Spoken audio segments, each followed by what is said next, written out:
เนาะมื้อนี้มา11น้ำของเนาะมื้อนี้ก็สิมาลอง2สูตรเนื้อเนาะตัวทะเบียนแล้วมันเนื้อเหม็นเนาะแล้วตัวที่2แล้วแม่นั่นเนื้อม้ามเนาะม้ามมักเนาะที่ลองเบิ่ง2คันเนาะคันอยู่ลุงนี่ที่ใช้เป็นเนื้อเหม็นเนาะคันอยู่เพิ่นที่ใช้เป็นม้ามมึงลองเบิ่งนำกันว่าม้ามกับอันเนื้อเหม็นอันใดสิได้ผลดีกันเนาะมาเริ่มคันทวีตเนาะ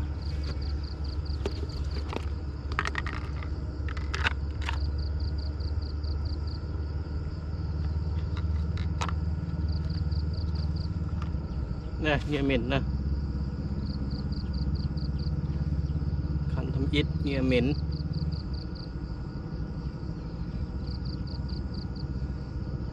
โอ้ยกินแห้งเลยเนาะ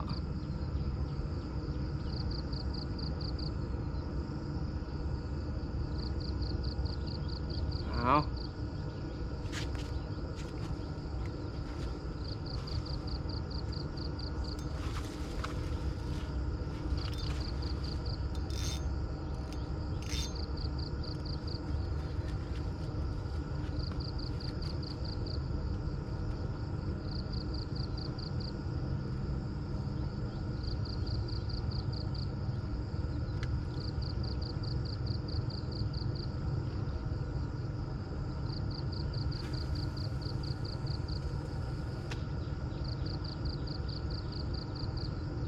อันที่2ที่ใช้เป็นม้ามเนาะ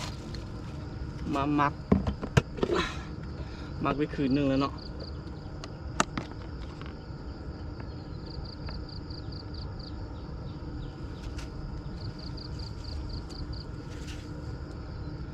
เบิ่งว่าสูตรใดสิเด็ดขึ้นกันเนาะ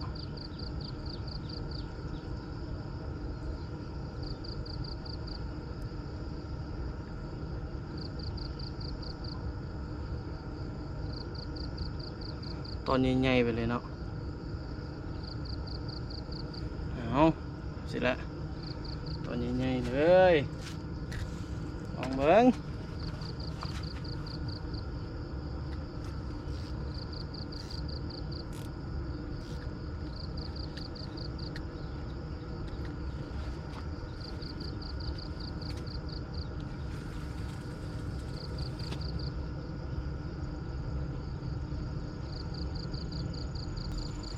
มาทานรุ่นน้ำกันเนาะว่าสูตรใดสิเด็ดกันเนาะระหว่างเนื้อเหม็นเป็นเบื้องพี่เด้อเนื้อเหม็นเป็นคันยูรุ่มพุ่นเด้อม้ามาอยู่ตัวนี้เนาะ2สูตรนี้ตัวใดสิเด็ดกันเนาะ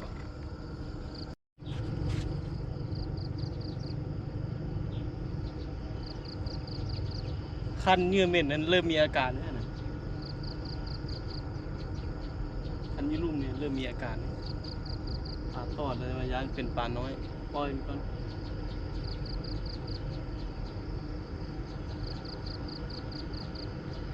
วันนี้ชิลงได้2 คันเนาะลง2 คันเบื้องก้อนมาเป็นยังไงอันนี้ก็เริ่มเลยปลาเริ่มมาปวดแล้วเนี่ยทำอิฐเนื้อเหม็นเอาก้อนเนาะเนื้อเหม็นปลาเริ่มตอมก้อนแต่ว่าอันนี้ก็นำมาละบนยอมในหน้าเนาะอยู่แล้วที่เบาะนี่โยกโดนเลยนี่ลองใส่มึงดู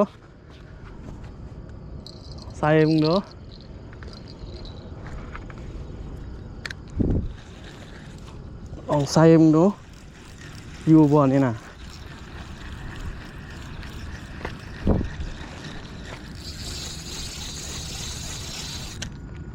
ขอตีนี่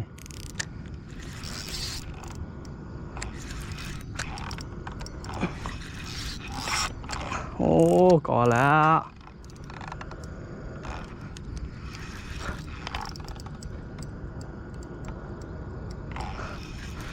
ได้บ่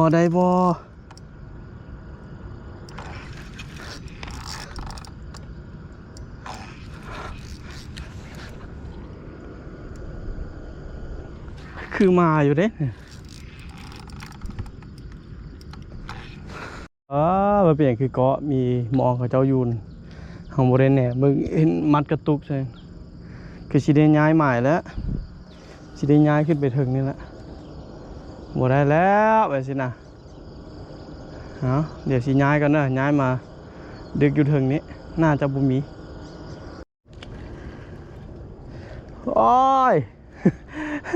ตัวแรกแห้งมาป้าอันนี้ลูกหรือว่าหลานหรือว่าหลีนเลยนี่โตทำอิดเนาะเหงื่อเหม็นเนาะความจริงอันนั้นเหงื่อม้ามันนั้นต้นแห้งกันได้แต่ว่ามากอมองเขาเจ้าอยู่ฮั่นเหงื่อเหม็นก็ได้ตัวหนึ่งเนาะลูกปรากฏปลาออดที่สิปล่อยกันเด้อน้อยเอาไปใหญ่กันเด้อบอลที่สอนนะเปลี่ยนบอลเนาะยับขึ้นมาเทิงนี้นั่นนึงลองเบิ่งว่าสิกอบ่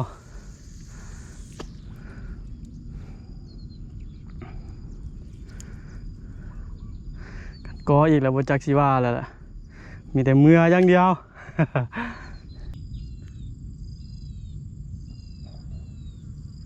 คือเก่าเนาะคันซ้ายมือเหงื่อเหม็นเนาะคันขวามือนี่จะเป็นอันม้ามักเนาะย้ายมาบอลไม่ยับขึ้นจากลุ่มขึ้นมาถึงนิดนึงเนาะถ้าเบิ่งว่าอยู่ลุ่มนี้สิเป็นแนวกอป่ะ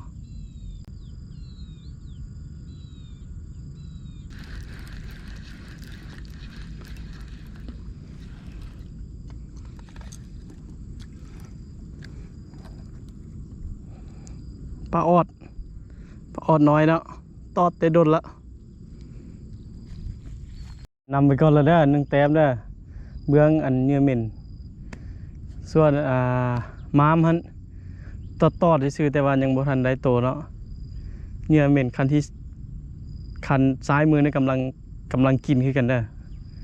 กำลังโยกสงสัยยู่แล้วนะเอาลองวัดมึงดูยู่แล้วนี่นะ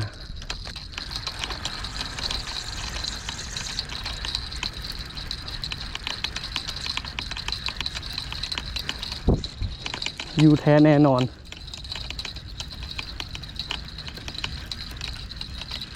รุ่นเบิ่งป่าอย่างนั้นเรื่องอยู่นี่อยู่แน่นอนเด้ออ๋อปลาออดคือเก่าเนาะอ๋อปลาออดใส่น้อย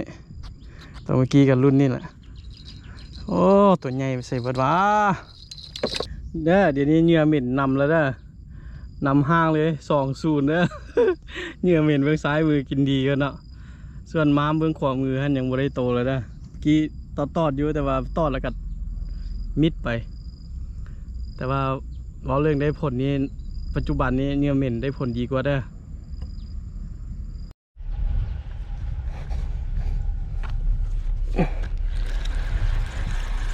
เหงื่อเหม็นนะเหงื่อเหม็นเฮ็ดเส้นนะรุ่นน้ำกัน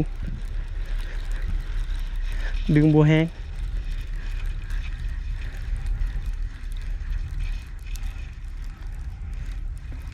มาแล้วโอ้หลุดต่อหน้าต่อตาเลยเว้ยโอ้หามันดิโอ้หลุดต่อหน้าต่อตาเลยมาหอดนี่แล้วนะ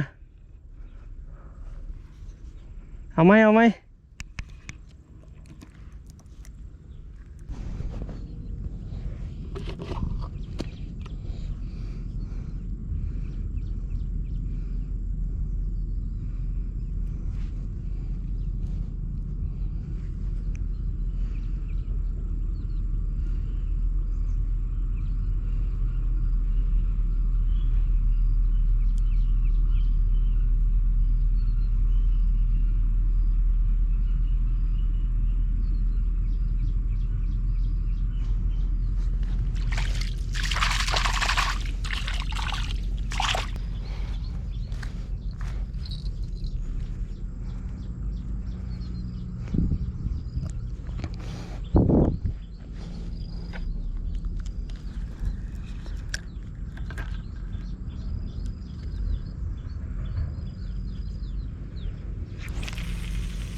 มีอากาศเด้อ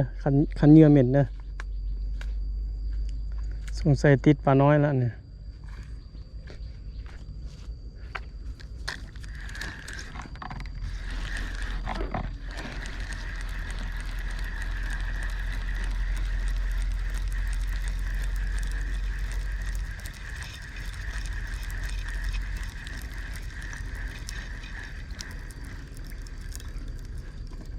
ปัญญอนเนาะปัญญอนเนี่ยเห็นแล้วเขาย้ายบอลอีกเลยมาบอลที่3แล้วเด้อนี่นะ บอลอยู่ถึงขึ้นปลากินอยู่ฮะกินแต่ตัวน้อยเลยว่าล้อย้ายมาเรื่อยๆเนาะอันนี้มันบอลที่3แล้วนี่หมายโคตรงามแต่ว่าเขาจะใส่มองดึกไปไกลไปดึกไกลๆเนี่ยคันที่2นะคันที่2กินนะ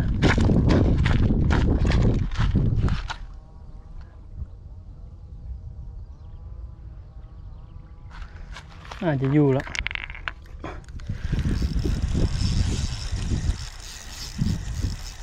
น่าจะอยู่แต่อาจจะบุ้งเป็นป่านไง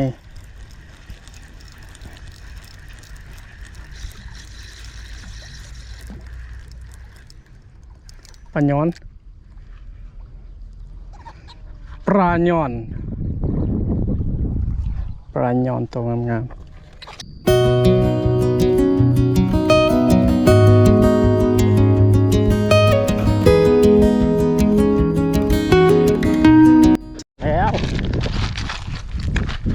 อยู่บ่โอ้อยู่บ่คือค่อยได้สันบ่ติดติโอ้ยบ่อยู่เนื่องจากว่าเนื้อเหม็นจะกินดีกว่านั้นเนื้อม้ามเนาะก็เลยว่าเปลี่ยนมา2คันมาเป็นเนื้อเหม็นเบิดเนาะคันนี้เมื่อกี้คันทำอิฐนี่เมื่อกี้ได้ดึงแหงเติมแล้วแต่ว่าวัดพัดบ่ติดเนาะเดี๋ยวลองเบิ่งต่อไปว่าสิมีบ่ย้อนได้กินจะโดนแล้วขันสั้นนิดอยู่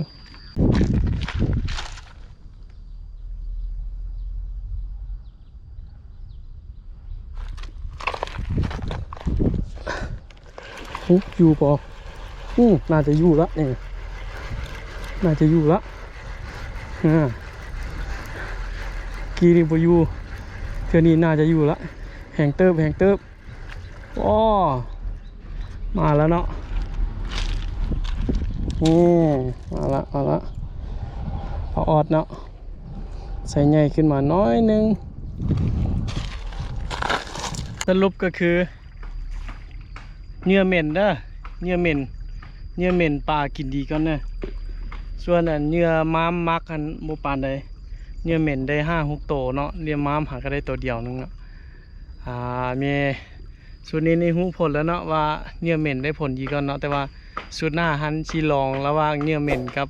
ขี้กระเดือนเนาะหรือว่าขี้ทักแท้ฮอนโมงกลับแล้วเด้อสิได้เก็บเบ็ดแล้วสิได้กลับก่อนเดี๋ยวไปเบิ่งพาไปเบิ่งผลงานเนาะ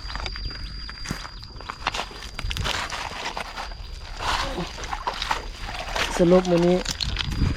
ปลากินเนื้อเหม็นดีเนื้อเหม็นขนาดปลากินดีก่อนเลย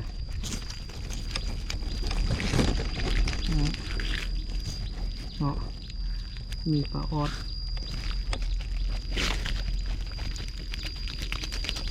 มีต่อนึงละ